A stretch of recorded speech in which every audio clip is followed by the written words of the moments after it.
En la semana pasada comenzamos a hablar de alguien que aparece en la Biblia en el Antiguo Testamento, que se lo cruza a Abraham, Melquisedec, sacerdote y rey de Salem. Y como lo presentamos los tiempos de Abraham, lo que tuvo que pasar Abraham, diciendo que, lo decía el otro día en la oración del día miércoles, a Dios se le ocurrió elegir un hombre, una sola persona, llamada Abraham. De él, de su casa, de su familia, levantó una nación y hoy hay en el mundo 2.500 millones de personas que creen en Cristo. Empezando con uno solo. Pero antes de eso, porque así dice la palabra, Dios, para llevar adelante su plan, levantó un sacerdocio. Ese sacerdocio tenía nombre y se cruza con Abraham.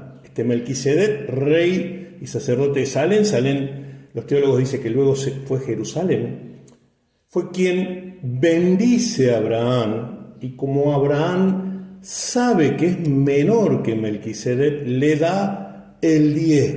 Más allá de eso, no pude terminar a Melquisedec, no pude terminar todo lo que el libro de Hebreos nos cuenta sobre Melquisedec, así que hoy vamos a tratar de terminar, porque más que terminar, tratar de contar lo que dice el libro de Hebreos de Cristo, que es el tipo y sombra de Melquisedec, o Melquisedec el tipo y sombra de Cristo en el Antiguo Testamento, pero en Hebreos, en el Nuevo Testamento, claramente nos dice que es la presencia de Cristo. Y estamos frente a días que vamos a celebrar dentro de unos días. Hoy es 5 de abril, y estamos pronto a celebrar la Pascua de Resurrección de nuestro Señor Jesucristo.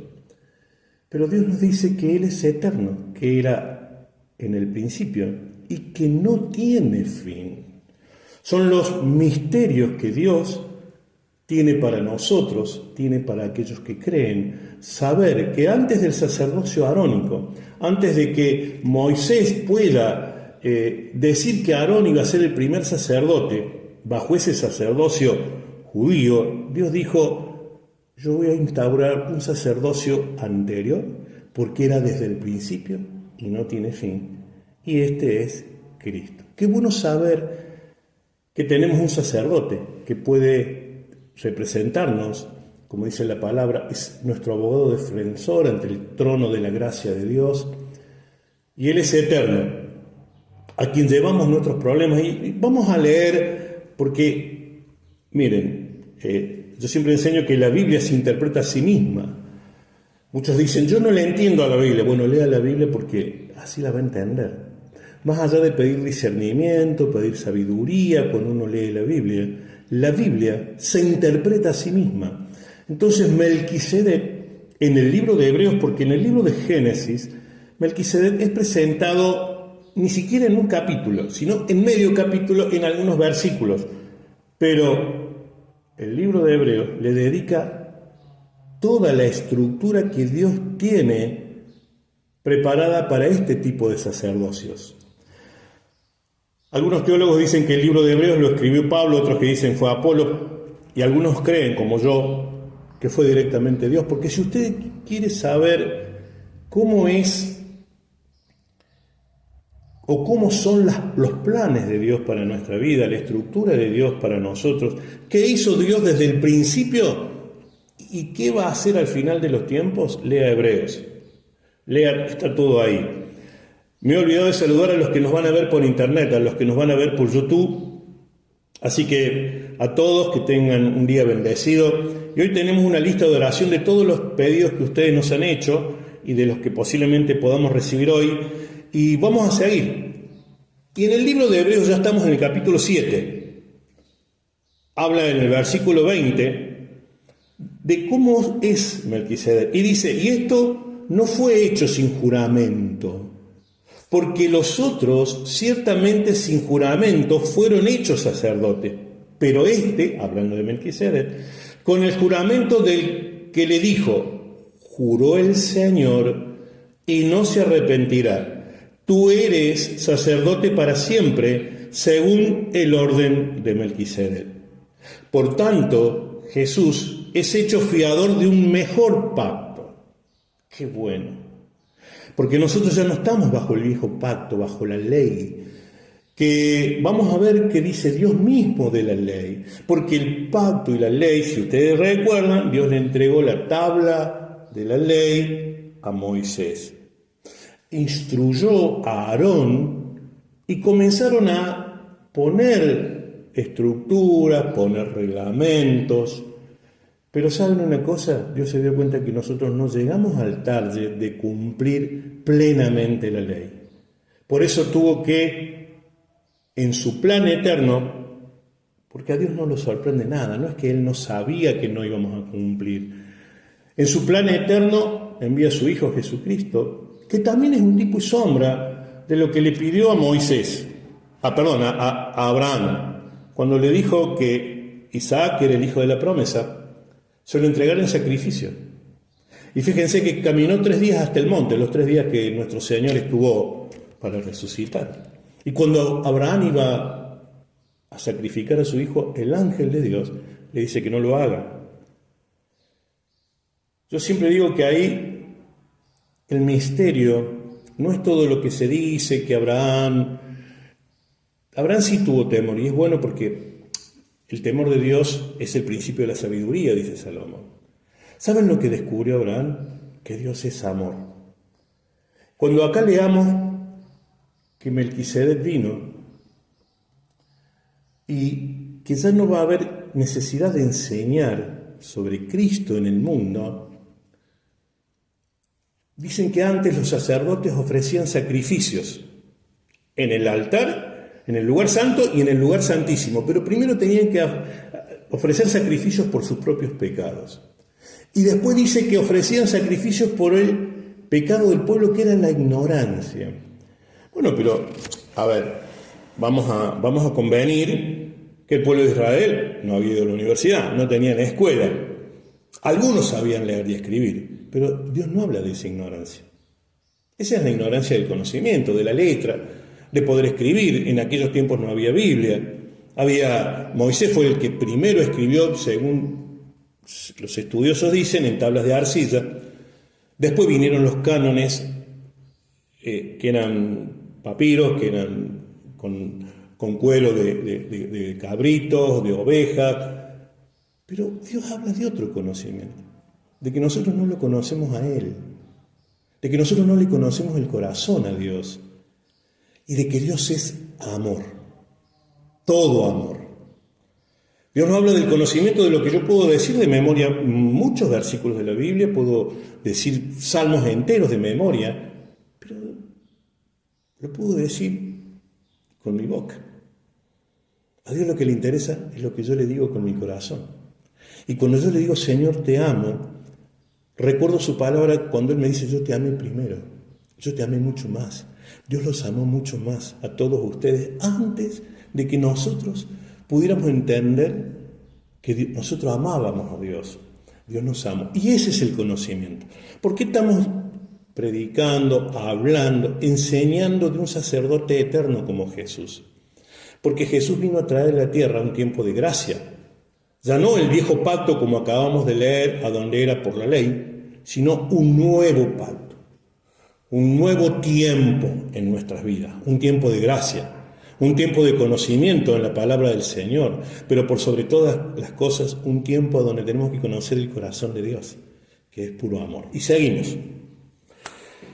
Porque este fiador de este mejor pacto, o sea que el anterior no era tan bueno, y los otros sacerdotes llegaron a ser muchos, dice la palabra en el versículo 23, debido a que por la muerte no podían continuar. Mas hablando del sacerdocio de Melquisedec, por cuanto permanece para siempre, tiene un sacerdocio inmutable, por lo cual puede también salvar perpetuamente a los que por él se acercan a Dios, viviendo siempre para interceder por ellos, o sea, por nosotros. Jesús, ¿qué dijo en el libro de Juan, el libro del Yo Soy? En el Evangelio de Juan dijo, yo soy el camino. Nadie llega al Padre sino a través de mí, dijo Jesús. Y siempre cuento que Juan escribe el Evangelio después de que él tiene en la isla de Patmos la revelación de que Cristo era desde el principio. Por eso muchos hablan de que el Evangelio de Juan es el nuevo Génesis, porque en el versículo 1 dijo: en el principio era el Verbo, y el Verbo estaba con Dios, y el Verbo era Dios. ¿Pero por qué lo afirma? ¿Saben por qué? Porque él lo vio. Él está dando testimonio. Él está diciendo: en el principio era Cristo.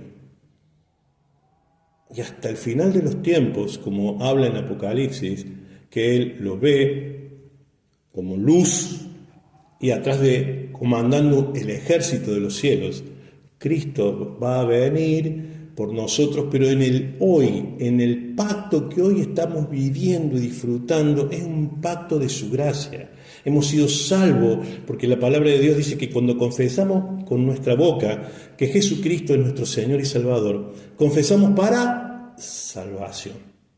Y cuando nos bautizamos, después de haber confesado por gracia que nuestro Señor es nuestro Salvador, recibimos el don del Espíritu Santo. ¿Para qué? Para podernos acercar, para orar y tener en nuestro corazón al Señor y poder enseñar y poder decirle a todos que Cristo vino a salvarnos y que Cristo los ama. Inclusive a esas personas que por ahí la gente juzga como que, bueno, mirá, viene a pedir. Hace unos días pasó un hecho aquí en casa. Yo lo contaba a unos amigos.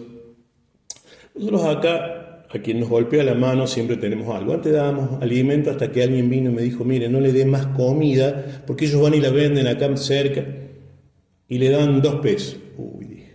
Bueno, entonces directamente le damos plata. Pero me pasó algo. Yo le doy plata a un señor que vino a pedir, un chico joven. Y se cruzó al frente, y como vio que en la casa del frente el sodero le había dejado unos sifones de soda, se los robó. Dije: Señor, la policía nos dice que hoy ayudar a las personas es un problema, porque uno les da y ellos dicen que ven la casa, lo que uno tiene, pero vienen a robar. Y digo: Señor, el mundo nos está confrontando, porque en amor uno ayuda, y este muchacho que robó, justo sale el vecino del frente y lo confronta, y él va a los gritos. Por eso me di cuenta del hecho y tuve que salir. Dice: yo estoy en situación de calle, a mí me hace más falta que vos. ¿Qué hacemos? Estamos en situación de calle. Yo no voy a dar ahora una prédica política de que está en la calle en este país el que quiere estar en la calle porque trabajo hay, porque las necesidades se suplen, sino que estamos en una sociedad donde nos estamos confrontando el uno con el otro y nos hemos olvidado de los principios de Dios, de los principios de amor. Por eso uno dice: ¿qué hago? ¿Dejo de ayudar? Y no puedo.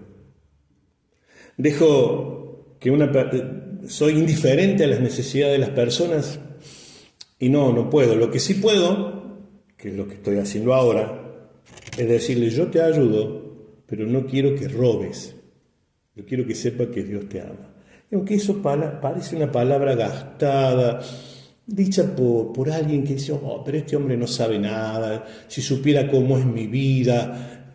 Yo hace unos días dije una palabra que me confrontó.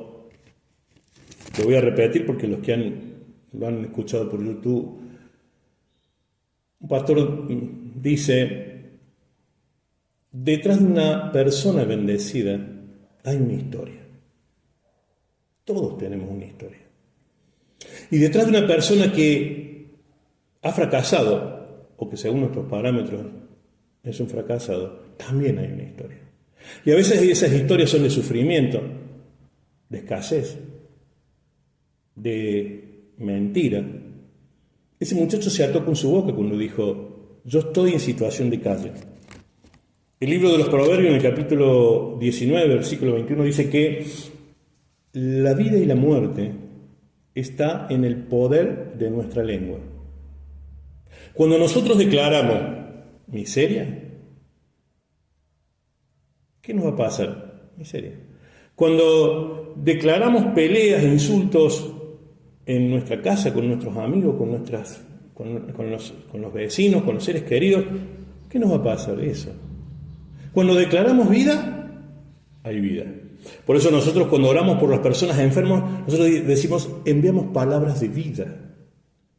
Porque la vida de Cristo puede sanar a ese enfermo. Porque Cristo vino y llegó en la cruz para inaugurar este nuevo pacto, del cual ya en el Antiguo Testamento dijo el Señor que iba a hacer ese nuevo pacto. Vino a llevar todas nuestras enfermedades, todas nuestras concupiscencias, todos nuestros dolores, todo nuestro llanto, toda nuestra angustia. En lo que vamos a celebrar dentro de unos días, que es la Pascua de la Resurrección, también hay una resurrección que tiene que nacer en nuestro corazón. Saber que Dios nos amó desde el principio. Saber que Dios está ahí para cuando nosotros de rodillas lo busquemos en oración, le pidamos, le clamemos, porque saben, lo dice acá. Miren, lo voy a leer de nuevo. Por lo cual puede también salvar perpetuamente a los que por Él se acercan a Dios. ¿Cuándo? Perpetuamente. Mire, no hace falta que usted camine de rodillas 30 kilómetros, ni... ¿Y cómo nos acercamos a Dios? Dios nos dijo desde el principio, ustedes hoy, en este nuevo pacto, son templo del Espíritu Santo. Muchas religiones, 3.600 religiones en el mundo.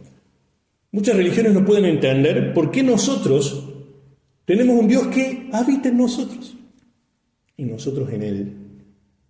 O sea que cuando nos acercamos a Dios, nos acercamos a nosotros mismos para tener consuelo en el momento de la angustia, para tener dolor, para ese dolor que podamos tener, podamos tener la paz. Hoy vamos a orar por una familia que ha tenido una pérdida. Ayer falleció la hermana de un amigo. Y yo esta mañana le envié palabras de consuelo y seguramente él se ha quebrado. Pero frente a la pérdida, cuando nos acercamos al trono de la gracia de nuestro Señor Jesucristo, encontramos el consuelo que muchas veces no nos pueden dar los hombres. Por eso en Filipenses 4:6 dice que la paz de Dios que sobrepasa todo entendimiento llene nuestro corazón en Cristo Jesús. Porque esa paz no es la que dan los hombres, sino es la que da Dios. Y sigo. Estoy en el libro de Hebreos, capítulo 7, ya por el versículo 26, dice, porque tal sumo sacerdote nos conviene, porque Cristo, miren cómo es, santo, inocente, sin mancha, apartado de los pecadores y hecho más sublime que los cielos, que no tiene necesidad cada día, como aquellos sumos sacerdotes, está hablando del antiguo pacto, de ofrecer primero sacrificios por sus propios pecados y luego por los pecados del pueblo, porque esto lo hizo una vez y para siempre, ofreciéndose a sí mismo. Cuando el Señor nos enseña que para seguirlo tenemos que cargar nuestra cruz, dice, carguen su cruz y síganme. Porque la cruz que cargó Él, nosotros no la vamos a poder soportar. Acá nos dice que Él ya la cargó y es para siempre. Y que nosotros no tenemos que ser crucificados en un madero para que Dios nos ame. Cuando habla de que mi yugo es fácil, dice, y mi carga es ligera, es liviana, en otras versiones dice que cuando nos acerquemos a Dios, a pesar de nuestros problemas, a pesar de nuestras necesidades, todo eso Dios lo va a hacer más liviano, va a quitarnos esa angustia, ese dolor, esa preocupación. Es porque solamente esta cruz que hoy tenemos que cargar, que puede ser una enfermedad, puede ser un problema judicial, un problema contractual, un problema laboral, un problema de falta de trabajo, un problema con algunos clientes en algún negocio, la vida. Problemas con nuestros hijos, problemas con nuestros padres, problemas con nuestros hermanos, problemas con nuestros familiares. Cuando nosotros todos estos problemas los llevamos al altar de nuestro Señor Jesucristo, ¿saben cómo se hacen? Livianos. Porque Él, la mayor carga, ya la llevó a la cruz. Ya no tenemos que ser crucificados juntamente con Cristo, sino nosotros tenemos en oración que pedirle que este problema lo pueda solucionar. Él dijo, si tuvieran fe como un pequeño grano de mostaza, que es muy chiquitito, le dirían a ese monte que se echa al mar y ese monte se echaría al mar. ¿Cuál es el monte de nuestros problemas? ¿Tenemos fe como para decirle a nuestros problemas que yo tengo un Dios más grande que ese que me amenaza? Que yo tengo un Dios eterno, que era desde el principio y que no tiene fin. A ese que en una de esas voy a la facultad y le tengo miedo a un examen, le tengo miedo a un profe, le tengo miedo a los años, le tengo miedo al tiempo, le tengo miedo a una enfermedad, le tengo miedo a una persona.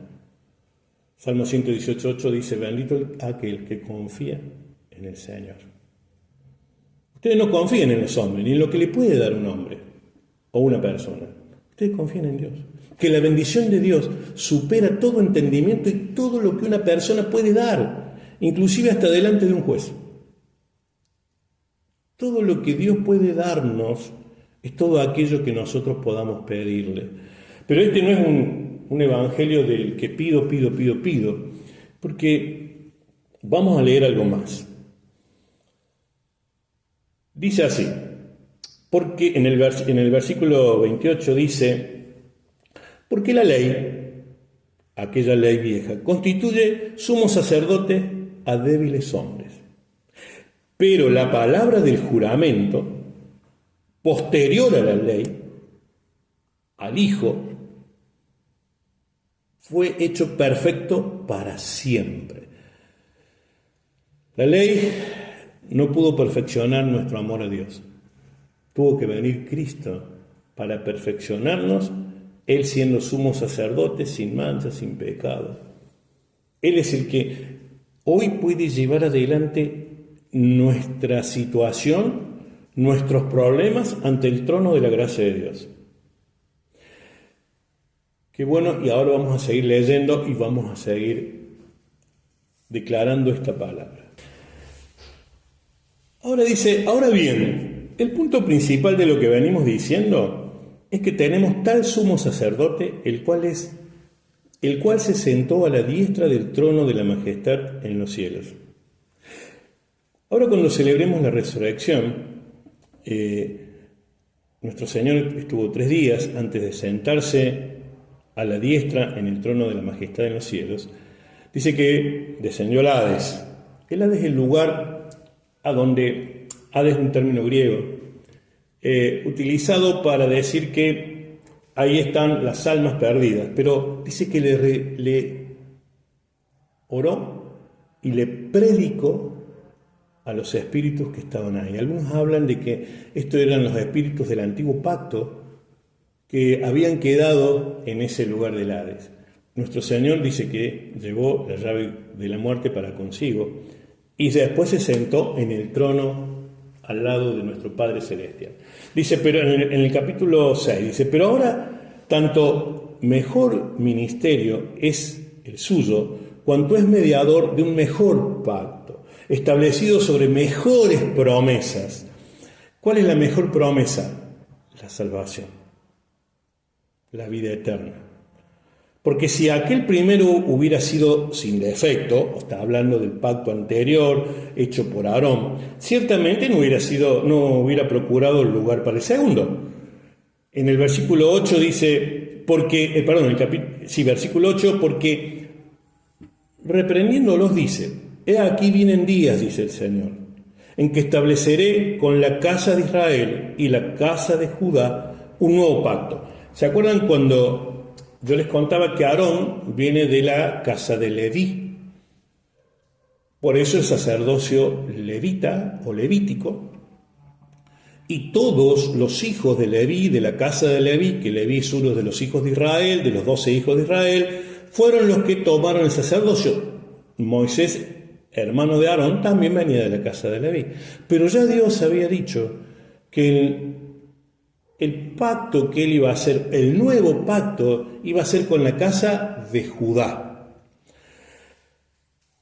Uno de los que siempre recuerdo de la casa de Judá es cuando Moisés manda 12 espías a la tierra de Canaán y 2 de ellos, Josué y Caleb, dicen, que había gigantes, pero porque las uvas, me encanta esa imagen, eran tan grandes que necesitaba gente grande para poder disfrutar de todos los frutos que había en esa tierra. Pero los otros 10 espías mintieron. Los otros 10 espías tuvieron miedo. Y saben una cosa, son las tribus que hoy siguen perdidas. Porque la tribu que prevaleció fue la tribu de Judá. Esto que dijo el Señor. De ahí viene la palabra judíos. Los habitantes de Judá. Y este sacerdocio, porque a veces uno habla de los judíos y la gente dice, porque tengan cuidado porque nuestro Señor nació de la casa de Judá. Nuestro Señor era judío. Así que sujeten la lengua a los que me escuchan por audio, por YouTube, porque nuestro Señor no solamente es descendiente de la tribu de Judá, hijo de la tribu de Judá, sino que si nos ponemos a ver, los mismos judíos hoy adoran y creen en este Salvador, que en definitiva es Cristo. Lo que ellos no se dieron cuenta es que ya estuvo en la tierra y que cuando venga va a ser no la primera venida, sino su segunda venida. Pero por ahí, bueno, hay teologías que nos acercan y otras que por ahí no nos acercan tanto, pero no es un problema que vamos a resolver hoy. Lo que hoy vamos a seguir viendo, ¿qué podemos nosotros recibir del corazón de nuestro sacerdote, de nuestro sumo sacerdote que es Cristo? Y dice ya en el versículo 9, no como el pacto que hicieron sus padres el día que los tomé de la mano para sacarlos de la tierra de Egipto, porque ellos no permanecieron en mi pacto, y yo me desentendí de ellos, dice el Señor. Ahí dice, ¿se acuerdan que yo los saqué de Israel, de Egipto, como esclavos? Dice el Salmo 23, le dice David, Señor, tómame de tu mano, guíame por sendas de justicia por amor a tu nombre, porque así hizo Dios. Por amor a Él mismo, escuchando el clamor de su pueblo, de ese pueblo que había hecho un pacto con Abraham, de que de Él iban a hacer una nación nueva, una generación, y que iba a haber habitantes en la tierra por doquier que creyeran en ese pacto. Dice que Él por amor los sacó de Egipto, pero miren lo que hizo el pueblo de Israel. Dice que ellos no permanecieron en mi pacto. Si ustedes ven el Antiguo Testamento, lo estudian, lo leen, permanentemente, Dios habla de la desobediencia del pueblo de Israel. Un pueblo desobediente, un pueblo que permanentemente se olvidó de Dios, un pueblo que permanentemente se olvidó de los milagros que vio. Y cuando nosotros nos alejamos de Dios, provocamos a Dios. Pero cuando nosotros nos acercamos a Dios, provocamos a Dios. Lo provocamos en su amor para que Él supla nuestras necesidades, porque en oración nosotros nos podemos acercar al trono de su gracia. Y sigo leyendo, dice, por lo cual, este es el pacto que hace con la casa de Israel. Después de aquellos días, dice el Señor, pondré mis leyes en la mente de ellos y sobre su corazón las escribiré. Y seré a ellos por Dios y ellos me serán a mí por pueblo. Y ninguno enseñará a su prójimo, ni ninguno a su hermano, diciendo, conoce al Señor, porque todos me conocerán, desde el menor hasta el mayor de ellos, porque seré propicio a sus injusticias. Y nunca más me acordaré de sus pecados y de sus iniquidades.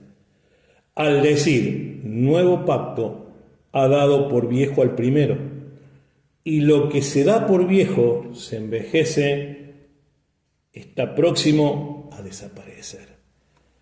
¡Qué buena noticia! Ya Dios no se acuerda de nuestros pecados. Mucha gente viene y nos consulta y nos pide oración, y nosotros tratamos de infundirle fe, de decirles que crean, porque fíjense que la palabra dice que Abraham es el padre de la fe porque él creyó y le fue contado por justicia. ¿Creemos firmemente en Jesús? ¿Creemos firmemente en Dios? Yo siempre hago la pregunta y todos me dicen, es una respuesta cantada. ¿Creen en Dios? Sí, sí, sí. Bárbaro. ¿Le creen a Dios? Y ahí la gente comienza a pensar. Porque si le creyéramos, creeríamos que esa montaña de problemas, ese gran problema que hoy tenemos, lo podemos sacar. ¿Con qué? Con nuestra boca, con la palabra. Porque Dios no nos enseñó a levantar los puños. Dios no nos enseñó a que para derribar un gigante tenemos que buscar un cañón. A David le bastó una piedra para derrotar un gigante. ¿Cuál es la piedra que hoy tenemos en nuestra mano? La oración. ¿Cómo nos acercamos al trono de la gracia? En oración. ¿Por qué? Porque dice que la ley ahora está grabada en nuestro corazón y en nuestra mente. Porque somos templo del Espíritu Santo. Porque en nosotros está el poder de la palabra de acercarnos al trono de su gracia y pedir por todas nuestras necesidades. Dicen que todas nuestras peticiones sean conocidas delante de Dios. Vuelvo a Filipenses. Todas. ¿Cuáles? Todas. Juan vino predicando el bautismo del arrepentimiento. Hoy vamos a tomar la cena del Señor. Vamos a tener un tiempo de oración, un tiempo de poder nosotros arrepentirnos de nuestras faltas. De arrepentirnos de que muchas veces nos alejamos de Dios. Pero cuando volvemos, y a mí me encanta saber que cuando volvemos a Dios, Dios lo provocamos para que Él nos vuelva a abrazar. ¿Saben la alegría de un padre cuando un hijo vuelve? Ay, uno lo abraza. Como el hijo pródigo. Dice que el padre hizo gran fiesta. Y la fiesta muchas veces está en nuestro corazón, en nuestra alegría. Cuando los hijos vuelven a casa, cuando los hijos vuelven, qué alegría que tenemos los padres. Solamente los que somos padres, los que son madres, sabemos de lo que significa un hijo cuando viene a abrazarnos, a besarnos, y hasta cuando nos llama por teléfono. A veces no pueden venir. Pero ya esa llamada ya nos consuela. Y así hacemos con Dios. Cuando en alguna oración le decimos, Señor, te necesito. Te necesito tanto porque hoy me siento así, me siento asá, siento esto, me preocupa aquello. Y aunque a veces parece que solamente le llevamos preocupaciones a Dios, la gente, me gusta enseñar cuando la gente me dice, pero ¿por qué no me enseña a orar? Y le digo, vos tenés que orar como un niño. Porque los niños comienzan diciendo pido un helado, pido un chocolate, pido. Nuestras primeras oraciones ante Dios es eso, es pedir. Y así dice la palabra, que todas nuestras peticiones, nuestros pedidos sean conocidos delante del trono. Cuando vamos creciendo en oración, ¿qué hacemos? Damos gracias. Señor, te doy gracias. Nuestra oración comienza dando gracias por lo que hemos recibido, por la salud, por la bendición. Porque estamos vivos. Porque el Señor es nuestro proveedor. Porque muchas veces podemos no tener todo lo que queremos, pero nada nos falta. Señor, te damos gracias. Y comenzamos a cambiar nuestra oración de te pido, por Señor, te doy gracias. Inclusive te doy gracias porque todavía no recibí aquello que te pedí, pero yo sé que en fe lo voy a recibir. Porque en la escribanía de los cielos, como me gusta decir a mí, ya fue el decreto a favor de nuestras vidas. Hebreos 11:1 dice que la fe es la certeza de lo que se espera. Esperamos que ciertamente va a provocar esta oración lo que Dios me va a proveer. Y dice, y la certeza de lo que todavía no vemos, de lo que no se ve. Porque a veces lo que no vemos ya es cierto, porque en los cielos ya fue cierto. Y el Padre Nuestro que todo el mundo, yo siempre digo que los católicos, yo vengo del catolicismo, qué bueno que nos enseñaron a orar el Padre Nuestro. Yo a mi nieto permanentemente le enseño el Padre Nuestro, todos los días oramos cuando yo lo voy a buscar a su escuela. Hoy no ha podido venir, pero es uno de los que está primero acá siempre. Y él dice, el pan nuestro, que tu voluntad se haga como en el cielo, aquí en la tierra. Y ora. Y a veces nosotros sabemos que la voluntad de Dios es santa y perfecta. y que lo que le pedimos ya fue hecho en los cielos, que solamente nos queda ver que se haga en la tierra. Por eso la fe es la certeza de lo que se espera y la convicción de lo que no se ve. Y sigo. En Hebreos 9, son muchos los capítulos que el libro de Hebreos le dedica a nuestro Señor. Y en realidad, toda la Biblia habla de Cristo.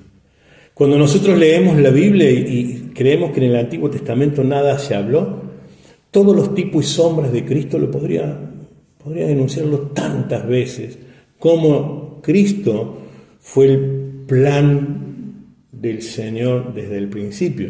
Algunos hablan del primer Adán y el postrer Adán. Y sí, así dice la Biblia.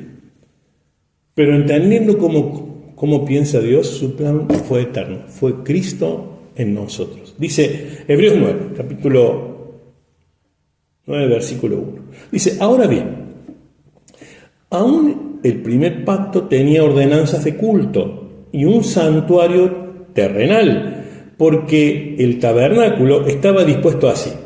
En la primera parte, llamada el lugar santo, estaba el candelabro, la mesa y los panes de la proposición. El candelabro era la luz de Cristo. Los panes eran la provisión, el alimento. Pero ¿qué le dijo nuestro Señor a Satanás? No solo de pan vive el hombre, sino de toda palabra que sale de la boca de Dios. Esa era la palabra de nuestro Señor. Dice, el cual tenía un incensario de oro y el lugar santísimo, perdón, acá me salté algo. Tras el segundo velo, el que rompe nuestro Señor cuando resucita, estaba la parte del tabernáculo, llamada el lugar santísimo, el cual tenía un incensario de oro y el arca del pacto cubierta de oro por todas partes, en la que estaba una urna de oro que contenía el maná, la vara de Aarón que reverdeció y las tablas del pacto, y sobre ella los querubines de gloria que cubrían el propiciatorio, de las cuales cosas no se puede ahora hablar en detalle. Dice que los querubines estaban así con las alas, no solamente porque cubrían el propiciatorio, sino porque había una señal de no ver a Dios cara a cara, había una reverencia. Y todo lo que acá tenía el lugar santísimo, a donde solamente entraba el sumo sacerdote, una vez al año, Cristo rajó el velo. ¿Para qué? Para que en el trono de su gracia podamos entrar siempre. Y ahora dice así, en el 6, y así dispuestas estas cosas, en la primera parte del tabernáculo, entran los sacerdotes continuamente para cumplir los oficios del culto.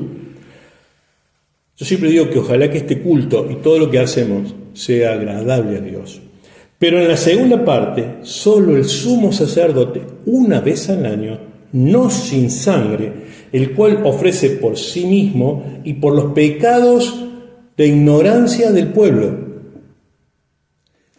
Pecados de ignorancia. Y sí, es lo que contábamos hace unos minutos, cuando decíamos que la mayor ignorancia del pueblo no era que no tenía estudios, no era que no conocía la Biblia, era que no conocía el corazón de Dios. Cuando nosotros nos acercamos al trono de la gracia, conocemos que Dios nos ama tanto, nos ama tanto. Así como descubrió Abraham, que a pesar de que le pidió a su único hijo en sacrificio, bueno, ese era el segundo hijo, pero Isaac era el hijo de la promesa. Y él lo llevó y caminó 3 días hasta el monte, y cuando lo puso en el altar para ofrecerlo en sacrificio, el ángel lo frenó. Yo creo que ahí juntamente con Jonás, a mí me encanta Jonás porque todos hablan de que Jonás fue el profeta rebelde que se fue por un lado cuando lo habían mandado para el otro, pero después le dice a Dios, ¿sabes por qué me fui? Le dice Jonás, porque yo sabía que vos eras tan bueno, conozco tu corazón y yo sabía que no ibas a destruir a Nínive, por eso no fui a decirle a Nínive que se arrepientan porque vos los ibas a destruir. En realidad acomodó su situación Jonás, pero dejó un principio espiritual, que él conocía el amor que Dios tiene por todos nosotros. Un amor que no nos destruye. Un amor que nos pone pruebas. Todos tenemos pruebas. Todos tenemos pruebas. Ahora, ¿qué hacemos frente a la prueba? En fe tenemos que superar esa prueba sabiendo que Dios está con nosotros. Porque si lo hacemos sin fe, jugamos con los de la calle a cancha nivelada. Jugamos con las mismas herramientas. Entonces dependemos de un contrato, de un negocio, de un abogado, de un médico, de un remedio. Ahora, si en fe nosotros ponemos nuestros problemas en manos del Señor, el Señor va a obrar a favor nuestro. Y eso es lo que conocen los profetas. Y bueno, ahora sí, ya voy terminando porque me he extendido. Y vamos a tratar de hacer de esto un resumen. Dice en Hebreos 9, en el versículo 11, pero estando ya presente Cristo, sumo sacerdote de los bienes venideros, por el más amplio y más perfecto tabernáculo, no hecho de manos, es decir, no de esta creación, y no por sangre de machos cabríos ni becerros, sino por su propia sangre, entró una vez y para siempre en el lugar santísimo, habiendo obtenido eterna redención. ¿Se acuerdan lo que yo les decía, cómo hacía el sumo sacerdote cuando ofrecía sacrificio por el pecado del pueblo? Traían un cordero sin mancha, lo degollaba y la sangre era puesta para ser quemada. Cuando estudiaba la capellanía, a mí me gusta la parte hospitalaria, o sea, poder ir a orar por enfermos, a veces prácticamente en sus últimos días de vida. Y bueno, mucha gente, como le pasó a un famoso periodista frente a un pastor que tenía cáncer, ya falleció, y le dijo: mira, yo conozco mucho de leyes, conozco de política, he escrito todos estos libros que están acá, soy una persona instruida, pero no conozco nada de lo que hay más allá. Y estoy próximo a la muerte, estoy próximo a irme, y no conozco nada. Este pecado de ignorancia que veíamos recién es porque muchas veces nosotros nos preocupamos por conocer muchas más cosas del mundo que el corazón de Dios.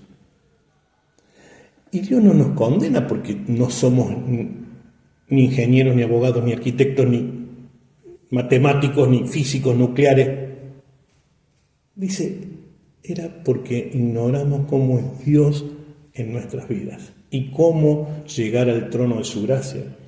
Entonces, esta persona comenzó a hablar con este pastor y comenzamos a poder hacerle entender lo que había más allá. Que si él con su boca confesaba que Jesucristo era su Señor y Salvador, él confesaba para la vida eterna. Y cuando nosotros como capellanes vamos a orar por una persona que pueda estar enferma, nos dicen este principio, que tenemos que aplicar este principio que está acá. Nosotros no sabemos qué es esa persona, ni quién es, ni qué ha sido de su vida anterior, ni qué puede portar. Puede portar un demonio, puede aportar un espíritu maligno, puede portar, no sé. Lo primero que nos enseñan, esto me hizo acordar de este principio, que nos cubramos con la sangre de Cristo antes de entrar a esa habitación y antes de orar por ese paciente, cubrir a esa persona con la sangre de Cristo. Y toda manifestación de lo que sea se va a producir. Y si no, la sangre de nuestro Señor va a hacer que esta persona, su corazón de piedra, comience a ser más blando. Una de las cosas que dice la palabra, que cuando nos acercamos a Dios, este corazón duro que fue el que nos alejó de Dios, el que no me vengan a mí a hablar de Dios y todo lo que escuchamos en la calle, cuando realmente a veces nos pasan cosas o se provocan cosas, o algunos dicen que Dios provoca cosas para que nos acerquemos a Él, nuestro corazón endurecido comienza a ser de carne, comienza a ser comienza a llenarse de amor. Y la palabra dice que ante toda cosa guardada, guardemos nuestro corazón. Que no queden raíces de amargura. Esas cosas que a veces tenemos contra alguien, contra una persona. Nosotros enseñamos lo que nos dice el Señor, a perdonar. Es una de las cosas más difíciles, ¿no? Volviendo al Padre Nuestro, perdona nuestros pecados así como nosotros perdonamos. Miren, en las primeras 5 partes son todas las condiciones que el hombre tenía en el huerto del Edén. Tenía todos estos beneficios, el pan, el alimento, ¿no? Y la única condición que le pone en esa oración, que encima la repetimos todos, es que si nosotros no perdonamos, Él tampoco nos perdona. Vamos a decir al revés. Si no sabemos perdonar, no podemos presentarnos delante del trono del Señor a pedir perdón. Tenemos que primero perdonar. Y el orden, Dios es un Dios de orden. Dijo, primero pidan perdón y después yo los perdono. Y muchas veces cuando vamos y nos enfrentamos a cosas que son muy duras, utilicemos estos principios que son espirituales y son eternos.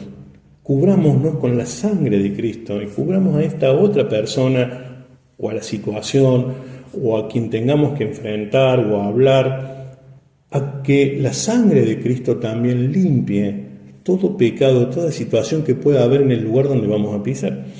Y termino. Así que, por eso en el 15, es mediador de un nuevo pacto, para que interviniendo muerte para la remisión de las transgresiones que había bajo el primer pacto, bajo la ley, los llamados reciban la promesa de la herencia eterna.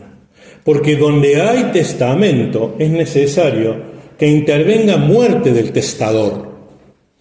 El Antiguo Testamento y el Nuevo Testamento, ¿sí? Un testamento es una herramienta que una persona que ya no está, deja escrito qué hacer con sus bienes o con otra situación. Dice el 18, de donde ni aun el primer pacto fue instruido sin sangre, porque habiendo anunciado Moisés todos los mandamientos de la ley a todo el pueblo, tomó la sangre de los becerros y de los machos cabríos con agua, lana, escarlata e hisopo, y roció el mismo libro y también a todo el pueblo, diciendo, esta es la sangre del pacto que Dios os ha mandado. Y además de esto, roció también con sangre el tabernáculo y todos los vasos del ministerio. Y casi todo es purificado según la ley con sangre. Sin derramamiento de sangre no se hace remisión. Sin la sangre de Cristo no hubiera habido perdón de pecados. Nosotros ya no nos tenemos que cortar las venas para venir a un altar a pedir perdón de nuestros pecados. Todo eso ya lo hizo Cristo. Lo que nosotros tenemos que hacer es en fe, confesar con nuestra boca que Él es nuestro Señor y nuestro Salvador y creer. Bautizarnos, recibir el Espíritu Santo y comenzar a caminar en la palabra que Dios nos indicó. Así que bueno, yo espero que esta palabra haya sido de bendición. Bueno, ahora ya para ir terminando, vamos a leer lo que dice 1 Corintios 11, del versículo 23 al 32. Pero yo voy a empezar de atrás para adelante, por el 27. Porque dice así, Pablo enseñó que, de manera que cualquiera que comiere este pan o bebiere esta copa del Señor, indignamente, será culpado del cuerpo y de la sangre del Señor. Por tanto, pruébese cada uno a sí mismo. Oremos. Yo les voy a dar un minuto para que cada uno ore. Y esto que dice Pablo, que nos probemos, es que hagamos una introspección a nuestro corazón y podamos presentarnos delante de Dios habiendo pedido perdón por todas nuestras faltas. Así que gracias, Señor, te damos. A los hermanos que están ahora ahí en YouTube, les pido que tengan un tiempo de oración, un tiempo de arrepentimiento, un tiempo de gracia delante del Padre. Señor, te damos honra, te damos gloria, Señor. Gracias. Perdona nuestras faltas, perdona nuestros pecados. Gracias, Señor.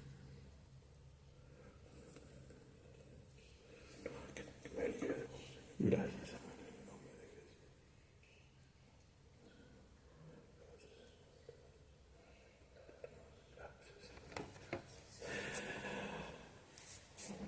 Gracias, Señor. Gracias, Señor. Gracias, Señor, por todos los que hoy estamos aquí reunidos. Por poder recordar, Señor, en este tiempo, tu sacrificio y todo lo que nos dijiste. Señor, sabemos que tú no nos dijiste que celebráramos tu nacimiento, porque si no lo hubieras dejado escrito, sino que nos ordenaste que recordáramos cada vez que comiéramos del pan y bebiéramos de la copa, tu sacrificio por nuestras vidas.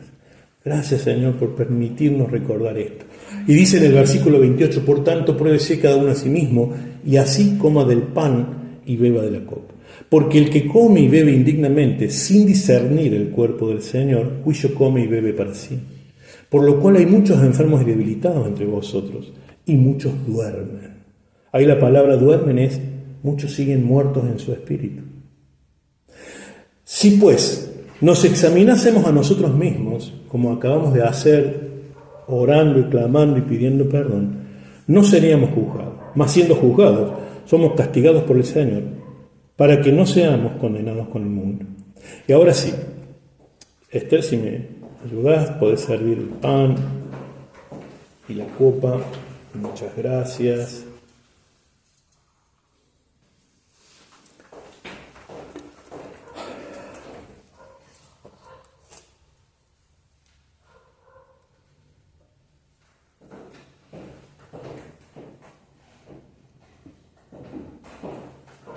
Muy bien, ahí espero que estén todos.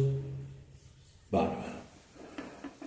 Porque, dice el 23, porque yo recibí del Señor lo que también os he enseñado, que el Señor Jesús, la noche que fue entregado, tomó pan,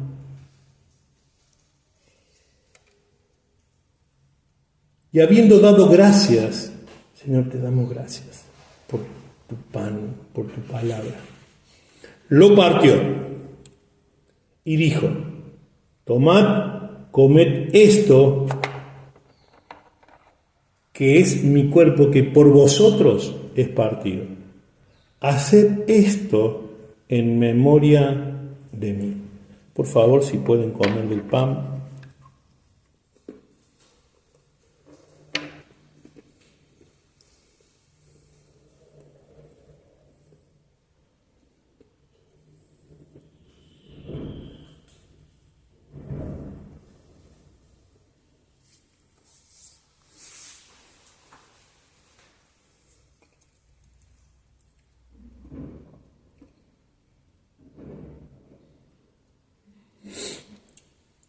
Asimismo, tomó también la copa, después de haber cenado, diciendo, esta copa es el nuevo pacto en mi sangre. Haced esto todas las veces que la bebiereis en memoria de mí. Así pues, todas las veces que comieras de este pan y bebieras de esta copa, la muerte del Señor anunciáis hasta que Él venga. Pueden tomar de la copa.